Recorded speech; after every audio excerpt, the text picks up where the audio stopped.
Qué bueno que continúa con nosotros en el canal Congreso por las frecuencias del 45.1, 45.2, 45.3 y por supuesto en las redes sociales y en www.canalcongreso.gov.mx. La 65 legislatura ha sido nombrada la legislatura de la paridad, la inclusión, la diversidad y hay muchos temas de los cuales hay que platicar al respecto que están en la agenda legislativa, pero también están en la agenda social. Y es por eso que agradezco a la diputada María Clemente García Moreno que nos reciba y nos dé unos minutos en su agenda aquí en el canal Congreso. Diputada, muchísimas gracias. No, muchísimas gracias a ti por la invitación y a todo el equipo del canal del Congreso. La legislación que se ha impulsado en los estados del país, en Ciudad de México, tiene que ver básicamente con las personas homosexuales, pero no está incluyendo a la población transexual. ¿Cómo están ustedes trabajando este tema? Platíquenos un poco de lo que se está trabajando. Pues primero, la relevancia es que ese acto fue histórico. El haber conmemorado un Día Internacional por la remembranza trans, por la memoria trans, ha sido histórico en el sentido de que jamás el gobierno mexicano, el Estado mexicano en general, en su cúmulo de los tres poderes, había reconocido, ¿no? La importancia de la lucha de las personas trans en la búsqueda de garantizar sus derechos y de hacerlos que vamos ganando con nuestra lucha, hacerlos justiciables en la ejecución de la política pública. Fue histórico que pudiéramos conmemorar desde este poder legislativo en la Cámara de Diputados y sobre todo histórico que dos congresistas trans pudiéramos alzar la voz en nombre de cientos de miles de compañeras de México y de todo el continente sobre todo de la región latinoamericana, donde dicho sea de paso, las políticas públicas no son precarias, para enfrentar la situación de discriminación que vivimos y el contexto en el que nos tiene sumida de exclusión, sobre todo laboral, y que eso precariza nuestras vidas. Es decir, si en un contexto, en una región de México o de Latinoamérica, una mujer es pobre, su vida ya es difícil. Imagínense si una mujer en una región pobre de Latinoamérica no solamente es mujer, sino es una mujer trans, su situación se vuelve súper complicada, ¿no? Lo dijimos en tribuna, Salma y yo, la expectativa de vida de una mujer trans en América Latina es de 35 años. Entonces, por eso es histórico que empecemos a enunciar desde aquí y poder en el futuro inmediato, Salma y yo, diputadas federales por Morena, construir o impulsar un marco jurídico que incluya a las personas trans de pleno en el ejercicio de sus derechos. La legislación que se ha impulsado en los estados del país, en Ciudad de México, tiene que ver básicamente con las personas homosexuales, pero no está incluyendo a la población transexual. ¿Cómo están ustedes trabajando este tema? Platíquenos un poco de lo que se está trabajando. Bueno, desde Morena hemos impulsado muchas cosas. A nivel local, en los congresos locales, más de 7 congresos locales han impulsado en estos 3 años desde que Morena llegó al poder, reformas para la identidad de género, y hemos logrado, junto con el voto mayoritario de los grupos parlamentarios de Morena en estos estados, en estos congresos locales, a reformar, ¿no?, los códigos civiles y de procedimientos civiles para permitir este derecho. Sin embargo, este derecho no es suficiente. Yo siempre lo he dicho, mi credencial de elector, a mí, el que tenga mi nombre, no ha cambiado mucho el contexto discriminatorio. Es más, a mí como diputada federal, que mi credencial que me hace identificarme como diputada federal tenga mi nombre y mi género correcto, tampoco me cambia mucho. Incluso aquí he encontrado en pasillos discriminación y afuera también. El contexto discriminatorio sigue, no porque hayan corregido nuestros datos en nuestros documentos, pero también hemos impulsado política pública. Justamente yo, de la mano de la doctora Claudia Sheinbaum, jefa de gobierno en la Ciudad de México, impulsé una iniciativa para que pudiéramos crear una unidad de medicina y atención a las personas trans en la Ciudad de México, que justamente inauguramos en octubre pasado, y que hoy ya está funcionando y está atendiendo hoy ya cerca de poco más de 300 beneficiarias, y esperamos que esto se vaya multiplicando, porque esperamos tener una atención mayor a la población trans que vive y transita en la Ciudad de México, y eso habla de que tenemos también un compromiso no solamente en legislar, sino también en ejecutar política pública. La doctora Claudia Sheinbaum entendió perfecto que las mujeres trans también pagamos impuestos y que esta política pública también proviene del ingreso que nosotras generamos producto de nuestro trabajo, incluyendo a las mujeres trans trabajadoras sexuales, porque también pagan impuestos al consumo y su impuesto tiene que traducirse en una política que les haga justiciable justamente el derecho que nos enarbola nuestra credencial de elector y nuestra acta de nacimiento. En esta 65 legislatura hay una reforma constitucional que se ha pedido más tiempo, incluso un parlamento abierto para seguirla analizando. Platíquenos un poco qué es lo que ocasionó esta ampliación del debate, qué es lo que están discutiendo ustedes en las comisiones que no ha permitido que se apruebe y que ahora se haya ampliado el periodo de reflexión. Bueno, te refieres a la reforma por la igualdad sustantiva. Justamente lo relevante de ampliar esto es que además justamente yo venía a esta legislatura a impulsar un punto muy importante, una iniciativa que era reformar el artículo 1 constitucional para suprimir el concepto de preferencia sexual y en su lugar sustituirlos por dos conceptos muy importantes que justamente van de la mano de los convenios internacionales que México está suscrito, que son orientación sexual e identidad de género. Estos dos conceptos son muy importantes y vienen ahora parte de la reforma y hay una discusión amplia, plural, en la que participamos muchísimas, sobre todo diputadas de todos los partidos que estamos participando en un grupo plural para sacar adelante esta reforma, y lo importante es que en esta reforma viene esta modificación que estamos impulsando y defendiendo, y también viene sobre todo pues garantizar el derecho al libre desarrollo de la personalidad y la libre autodeterminación de los cuerpos. Entonces se pidió aplazar la discusión porque tenemos que nutrir la reforma, el proyecto de dictamen de esta reforma, que consta de dictaminar 50 iniciativas, y pues como ves 50 iniciativas pues no es nada fácil, tenemos que ampliar la discusión.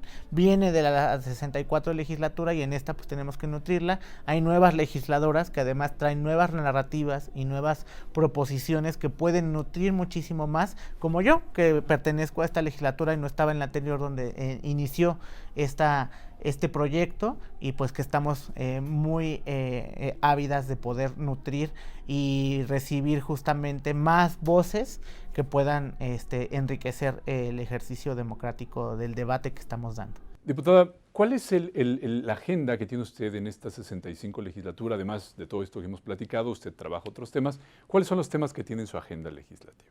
Justamente yo cuando inicié la legislatura presenté una iniciativa, ¿no?, de estas muy sencillas, solamente para modificar el reglamento, en el sentido de que se dividiera esta comisión, porque pues si bien las personas jóvenes tienen la intersección, muchas de la diversidad sexual, otras no, ¿no? Pero también las personas de la diversidad sexual no todas somos jóvenes, ¿no? Hay personas lesbianas, gays, bisexuales, travestis, trans, intersexuales que son adultas mayores, hay personas de la diversidad sexual que son adolescentes, ¿no? Que viven otra realidad que no atraviesa la juventud solamente, y tenemos que ser atendidas en un enfoque que nos atienda de manera integral. Y en ese sentido pedimos la comisión. Creo que ahí fue un debate que no conozco porque no estuve, porque eso lo dio la Junta de Coordinación Política. Si modifican a bien el reglamento, se dividen las comisiones. Ahora existen dos: exprofeso, la de diversidad.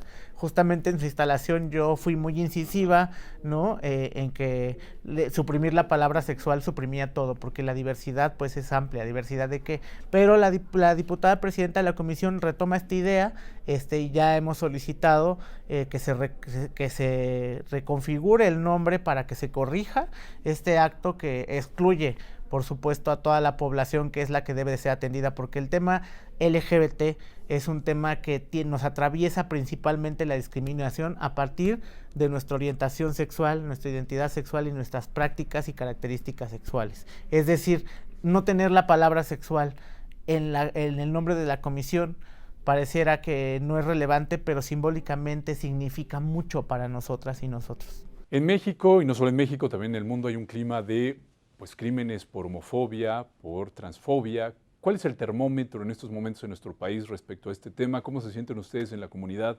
ante la violencia social y el asesinato de personas trans, personas homosexuales? Pues esta violencia en México es un tema grave. México es el segundo lugar después de Brasil solamente con la mayor cantidad de crímenes de odio en todo el continente, y esto pues es grave Se ha atendido mucho, hay muchos avances en materia de derechos hacia la población LGBTI en México, pero esto no ha impactado en su seguridad. Esto habla de que hay un tema discriminatorio, de un fenómeno que se sigue dando y que esto solamente se puede corregir a partir de que haya un cambio verdadero, a partir de la educación de las personas. Hay quien dice la educación comienza en casa, sí, pero en México tenemos millones de casas donde los padres y las madres tienen que salir a trabajar desde las 5 de la mañana y regresar hasta las 8 de la noche.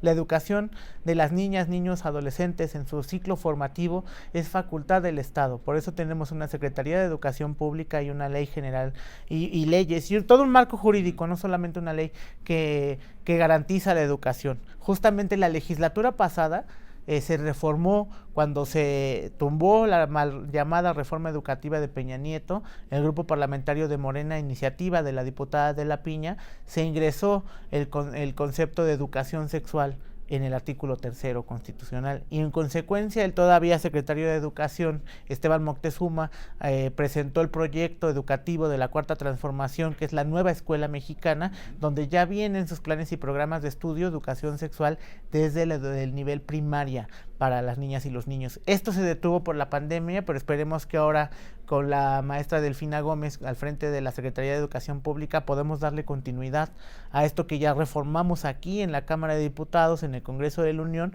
para que sea justiciable en la ejecución de la política pública educativa de este país. Pero en su agenda personal, estamos iniciando apenas el primer periodo ordinario, le quedan 2 años y medio de trabajo legislativo. Un poquito más, porque este periodo fue muy corto, pero muy trabajador. Muy productivo. ¿Cuáles son los temas que trae usted en su agenda? Pues justamente vengo de presentar una iniciativa para expedir la Ley Federal para la Regulación del Cáñamo Industrial.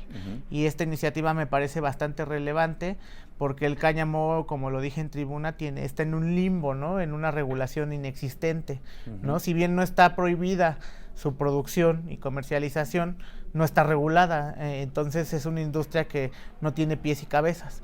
Lo importante de esta iniciativa es que, si bien el cáñamo es un producto derivado del cannabis o de la misma familia, son los productos que pueden darse derivados de la producción y industrialización del cáñamo son totalmente diferentes o ajenos a lo que digamos a la marihuana, ¿no? El cáñamo tiene un contenido de THC de solamente del 1% y solamente, como lo presenté en tribuna, puede producir productos relajantes, pero puede producir más de 29,000 productos que participan en 8 submercados de una industria muy potencial que puede generar empleos principalmente en el campo, ¿no? Y que puede reactivar un sector económico de 9 submercados y sobre todo que puede también sumar a la recaudación tributaria de este país, y que esta recaudación tributaria puede transformarse en programas sociales y política pública para el beneficio del pueblo de México. También usted participa en la Comisión de Atención a Grupos Vulnerables. Claro. En esta comisión es usted secretaria. ¿Cuáles son los temas que se están impulsando ahí? ¿Cómo podemos entender a los ciudadanos grupos vulnerables? ¿Adultos mayores, niños, mujeres, personas trans? ¿Cómo entendemos personas que viven con alguna discapacidad, personas que vivimos con VIH-Sida? Es un marco muy amplio, estamos dando la discusión, justamente retomamos ahorita algunas discusiones pendientes, porque hoy justamente que estamos grabando esta cápsula en la Cámara de Diputados aprobamos una modificación a la ley de las personas que viven con discapacidad, porque estaban contempladas en atención directamente en la Secretaría de Salud. Y las personas de discapacidad, por supuesto que viven una condición de salud, que no es que están enfermas, viven una condición de salud, pero su discapacidad con la que viven no tiene solamente esta, esta perspectiva de salud, sino es global, es un contexto social, económico, en la que también ellas transitan, ¿no? Con esta condición, con esta discapacidad por el país, y entonces me parecía, y creo que a todas equivocado, que siguiera siendo una cuestión solamente de la Secretaría de Salud, y hoy modificamos eso para que este grupo fuera atendido o sea atendido por la Secretaría de Bienestar, de un enfoque más integral, intercultural, que permita pues una mejor atención más amplia. Diputada, nos ha compartido que usted es VIH positiva. Platíquenos un poco cómo ha sido desde su experiencia vivir con esta enfermedad. ¿El Estado mexicano cumplió ¿Tiene los medicamentos para las personas que tienen esta enfermedad? ¿Cuáles son los pendientes que se encuentran aún en la agenda? Bien, pues en el contexto social la discriminación puede ser muy cruda y reacia para las personas que vivimos con VIH-Sida, ¿no? La negación del empleo todavía se sigue siendo una práctica importante. Hay todavía muchísimas empresas en la iniciativa privada que aplican pruebas sanguíneas sin consentimiento de las personas con pretexto de revisar otro estado de salud para garantizar que las personas no vivan con VIH y las discriminan para no darles el trabajo a pesar de cumplir con el perfil académico, con las capacidades, y eso sigue siendo preocupante porque todavía no lo, si bien lo atiende el CONAPRED, no hay una norma que pueda todavía pues sancionar de pleno estas personas. Estamos preparando ya un proyecto para tener esto justamente, lo verán próximamente, yo creo que más en el siguiente periodo de sesiones, pero ya tenemos un proyecto para atender esta situación y sobre todo pues en términos médicos, pues que el Estado mexicano tiene que garantizar los recursos para la atención universal, ¿no? Y con atención universal en México y el mundo no hay cura para las personas, para el virus. No hay cura para quienes vivimos con el virus y tenemos la terrible posibilidad de desarrollar el síndrome, ¿no? Pero sí hay medicación con la que podemos controlar el virus en nuestro cuerpo y tener una calidad de vida similar a cualquier persona que tenga, por ejemplo, diabetes. Y entonces lo importante es garantizar el abasto de medicamentos. Hemos apelado desde aquí en tribuna a generar un ambiente de unidad para poder lograrlo y poder reparar pues digamos pues los cabos sueltos que siguen en la atención y la distribución de medicamentos, en el abasto, como lo ha dicho el presidente. Él se dejará de llamar Andrés Manuel si no lo logra, y creo que aquí también yo me dejaré de llamar María Clemente si no le acompaño en este proceso desde mi lugar de enunciación, que es la Cámara de Diputados, para resolver este problema y sobre todo aplicar políticas públicas y grupos que antes no estaban contemplados, como es el tratamiento preexposición, profilaxis, preexposición para las parejas discordantes de personas que vivimos con VIH, para las poblaciones claves como usuarios de drogas, trabajadoras y trabajadores sexuales y otros más que requieren el tratamiento preexposición porque están en situaciones de riesgo. Y muchas otras prácticas. El IMSS, desde el programa IMSS Bienestar, ya echaron a andar justamente un programa para dar PrEP en todo el país. Primero fue un programa piloto que se echó a andar en Ciudad de México. Zoe Robledo ha sido visionario en el tema. Esperemos que se replique esto y no solo esté en el IMSS, sino que también se vaya al ISSSTE, a los demás sistemas de seguridad social que existen en el país, en los sistemas locales, y sobre todo garantizar que esto no solo sea para las beneficiarias del Instituto Mexicano del Seguro Social, sino que tenga una cobertura para todas aquellas personas que no cuentan con seguridad social, pero que están en riesgo y que puedan ser beneficiarias del PrEP. Diputada María Clemente, no resta más que agradecerle que nos haya visitado aquí en el estudio. Espero que pueda regresar ahora que presente por supuesto, a mí invítenme todos los días, yo vengo. Muchísimas gracias por platicar con la audiencia del canal Congreso. Pues le agradecemos mucho este tiempo de su agenda. Muchas gracias. Muchísimas gracias. Gracias. Bueno, y también muchísimas gracias a usted que nos ha acompañado en esta charla con nuestra legisladora. Recuerde que platicaremos todavía más con nuestros representantes aquí en el canal de televisión del Poder Legislativo Federal en nuestras 3 frecuencias, 45.1, 45.2, 45.3, por supuesto en las cuentas de redes sociales y en www.canalcongreso.gov.mx. Continúe con el canal Congreso, Parlamento Abierto a las y los ciudadanos.